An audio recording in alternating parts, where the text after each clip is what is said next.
ప్రపంచానికి అవసరమైన నైపుణ్యాన్ని నేర్పాలని ఈరోజు మనం అనుకున్నాం అధ్యక్ష. మనమంతా గ్రామాల నుంచి వచ్చినాం అధ్యక్ష. కుల వృత్తులు, చేతి వృత్తులు, మన తాతలు ముత్తాతలు పుట్టిన పిల్లలకు తమ కుల వృత్తిని నేర్పేవాళ్ళు.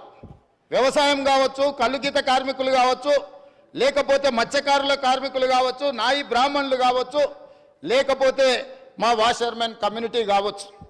కుల వృత్తులను కుటుంబాల వారీగా ఆ కుల వృత్తులను నేర్చుకొని జీవనం సాగించేది. ఈరోజు ఆ కుల వృత్తులే నైపుణ్యాన్ని పెంచుకొని నాయి బ్రాహ్మణులకి ఈరోజు బ్యూటీ పార్లర్గా మారిపోయినాయి అధ్యక్ష. ఈరోజు ప్రతి కుల వృత్తి సాంకేతికంగా అభివృద్ధి చెందడం ద్వారా ప్రపంచంలో కొత్త రూపాలలో ఈరోజు ఉద్యోగాలు దొరుకుతున్నాయి అధ్యక్ష.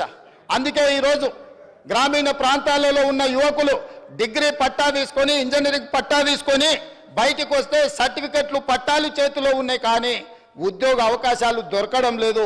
ఎందుకంటే వాళ్ళకు వృత్తి నైపుణ్యము సన్నగిల్లడం వల్ల ఈరోజు ఆ సమస్యలు వచ్చినాయి అధ్యక్ష. అందుకే ప్రపంచంలో జరుగుతున్న మార్పులను, ప్రపంచం యొక్క అవసరాలను దృష్టిలో పెట్టుకొని నేను, మా మంత్రివర్గ సహచరులు, మా అధికారులు ఆలోచన చేసి ఈరోజు ఈ దేశానికి ఆదర్శంగా నిలబడాలి, స్కిల్ యూనివర్సిటీని ప్రారంభించాలి. ఈ స్కిల్ యూనివర్సిటీలో అన్ని రకాల సంబంధించిన నైపుణ్యాలను వాళ్లకు నేర్పాలని ఈరోజు మేము ఆలోచన చేసినాం అధ్యక్ష. ఎంత గొప్ప ఆలోచన అంటే ఈరోజు కేవలం డిగ్రీల కోసం, చదువుల కోసం యూనివర్సిటీలు పనిచేయడం కాదు, నిరుద్యోగ యువకులకు ఉద్యోగ ఉపాధి అవకాశాల కోసము సాంకేతిక నైపుణ్యాన్ని నేర్పాలి అని చెప్పి ఈరోజు మా ప్రభుత్వం నిర్ణయం తీసుకున్నది అధ్యక్ష. అందుకే young India skills university Telangana అని ఈరోజు కొత్త యూనివర్సిటీ కోసం ఈ సభలో ప్రవేశపెట్టినాం. ఇంత గొప్ప ఆలోచనతోని తెలంగాణ ఉద్యమమే ఉద్యోగ సమస్య, తెలంగాణ విప్లవమే నిరుద్యోగ సమస్య. ఆనాడు 1969లో పాల్వంచలో ఒక చిన్న ఉద్యోగం కోసం జరిగిన పోరాటం అది పెద్దదై పెరిగి తెలంగాణ రాష్ట్రాన్ని సాధించింది.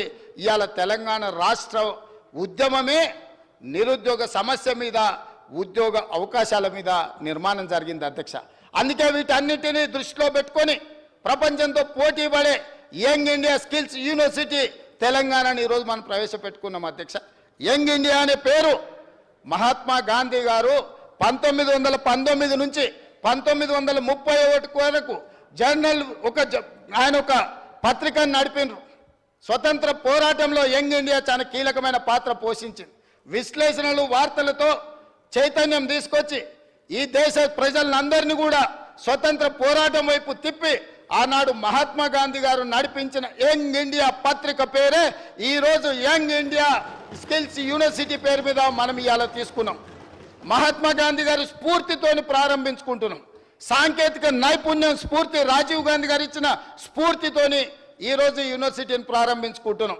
ఆర్థిక తత్వవేత్త, ఆర్థిక మేధావి 10 సంవత్సరాలు ఆర్థిక సరళీకృత విధానాలని దేశంలో ప్రవేశపెట్టి ప్రపంచంలోనే ఈరోజు ఈ దేశాన్ని వేగంగా ముందుకు నడిపించి 5 ట్రిలియన్ ఎకానమీ వైపు దేశాన్ని ముందుకు తీసుకెళ్లిన పివి నరసింహారావు గారిని ఈరోజు దృష్టిలో పెట్టుకొని ఈ స్కిల్ యూనివర్సిటీని మనం తెచ్చుకున్నాం అధ్యక్ష. ఇవాళ ఇంత గొప్ప ఆలోచన ప్రభుత్వం చేసి లక్షలాది మంది నిరుద్యోగ యువకులకు ఉద్యోగ ఉపాధి అవకాశాలు కల్పించి వాళ్ళు ఉద్యోగాల కోసం చేయిజాసడం కాదు, వాళ్ళే ఉద్యోగాలు కల్పించే విధంగా వాళ్ళలో నైపుణ్యం పెంచాలని ఇవాళ ప్రభుత్వం చేస్తున్నప్పుడు ప్రధాన ప్రతిపక్ష నాయకుడి సభలోకి వచ్చి ఇంత గొప్ప బిల్లు తీసుకొచ్చినప్పుడు ఏమైనా సూచనలు చేసి ఉంటే మేము స్వాగతించి ఉండేవాళ్ళం అధ్యక్ష. ఇవాళ చాలా ముఖ్యమైన సమయం.